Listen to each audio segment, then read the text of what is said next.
जास्त जाणवतं? जातीयवाद. पहिली गोष्ट म्हणजे फोडाफोडीचं राजकारण, कळलं का? या सगळ्या गोष्टींना मी माझ्या जाहीर सभांमधनं पण बोललो, या सगळ्या गोष्टींना कारणीभूत हे फक्त एकटे शरद पवार आहेत.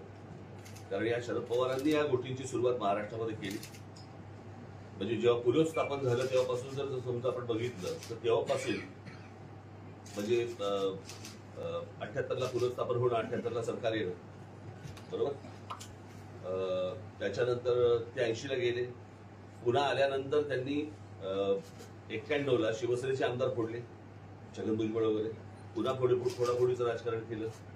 त्याच्यानंतर परत मग मला असं वाटतं पुढचं कोण होतं, अनेक अशी लोक जे फोडत गेले. मग गणेश नाईक फोडले, मग नारायण राणे गेले. या सगळ्या गोष्टी, हे सगळं राजकारण शरद पवारांनी सुरू केलं महाराष्ट्रामध्ये. आणि त्याच्यानंतर जातीचं